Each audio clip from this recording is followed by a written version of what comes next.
नमस्कार सगळ्यांना. तर आपल्या चॅनलमध्ये तुमचं सगळ्यांचं स्वागत आहे. तर आज आपण बनवणार आहोत व्हेज आलू पुलाव. तर त्यासाठी आपल्याला लागणार आहे एक बटाटा, एक कांदे, दोन छोट्या साईजचे टमाटो, कोथिंबीर, कढीपत्ता आणि इथे मी घेतलंय बिर्याणी तांदूळ. पाणी टाकून 10 ते 15 मिनिट ठेवणार आहोत.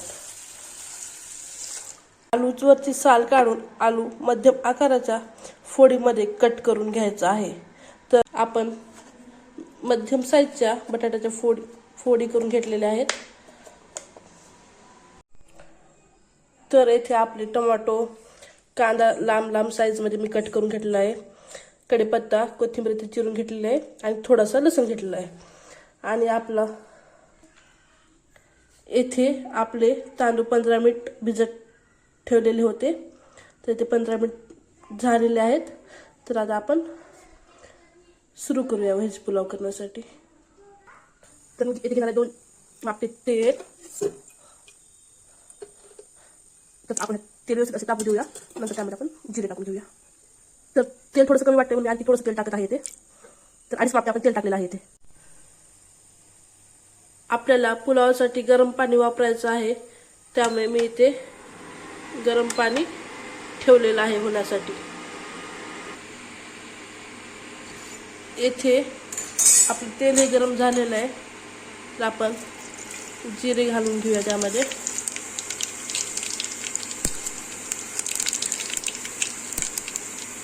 त्यानंतर कढीपत्त्याची पानं,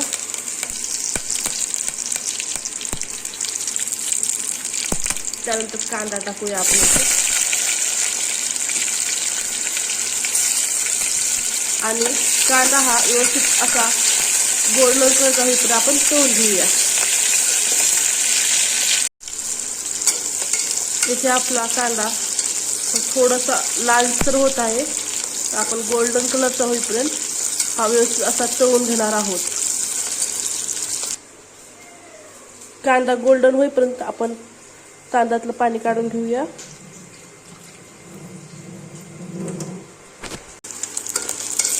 तर तुम्ही इथे बघू शकता आपला कांदा हलकासा गोल्डन होत आहे.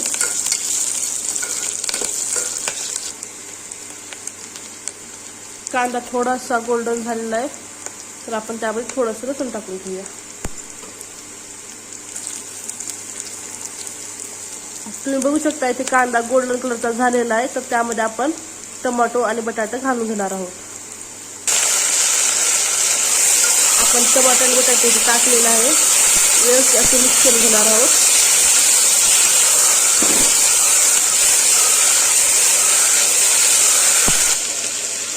गॅसची साईज एकदम बारीक करून घेऊया. तर आपण ह्यामध्ये चवीनुसार तिखट टाकणार आहोत. तर मी इथे 1 चमचा तिखट टाकत आहे आणि थोडंसं टाकणार आहे.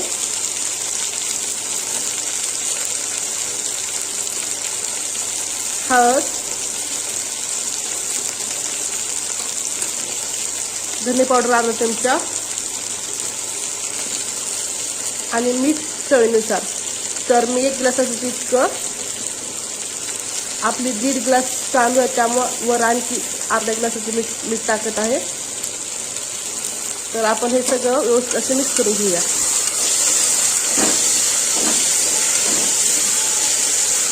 तर येथे आपलं पाणी गरम झालेलं आहे.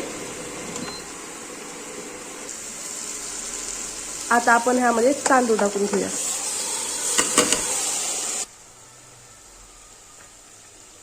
हे व्यवस्थित मिक्स करून घेऊया आपण.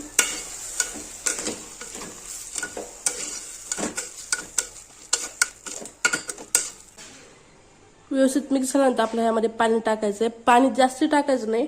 तर तांदळाच्या थोडंसं वर आपलं हे पाणी टाकायचं आहे. तुम्ही बघू शकता तांदळाच्या थोडंसं वर मी इथे पाणी टाकलेलं आहे.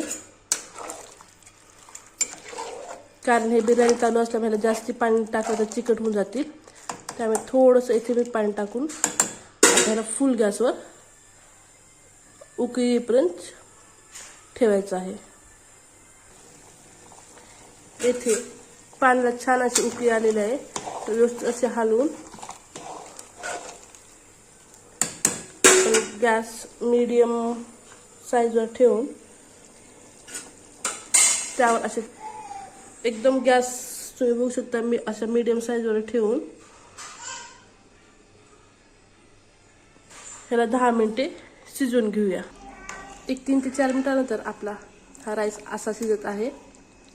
तुम्ही बघू शकता इथे आपला राईस किती छान शिजत आहे.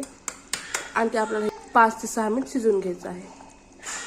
तर 5 मिनिटाचा आपला हा भात अशा प्रकारे झालेला आहे. एकदम छान असे आपले राईस शिजत आहे. तर आपल्याला आणखी 2 मिनिट ठेवून हे झाकण झाकून ठेवायचं आहे. तर आपण 2 मिनिटांनी आहोत. तर आपला राईस अशा प्रकारे झालेला आहे. तर आपण काय करणार आहोत आता गॅस बंद करून टाकून ह्याला झाकण बंद करून टाकणार आहोत. 15 मिनिटानंतर आपण ह्याचं टोपण काढून बघणार आहोत आता. तर तुम्ही बघू शकता आपला हा एकदम मोका हा भात बनलेला आहे. तर आता आपण कोथिंबीर टाकून घेऊया यावरती. तर अशा प्रकारे आपला पुलाव रेडी आहे. जर व्हिडिओ आवडला असेल तर व्हिडिओला लाईक करा.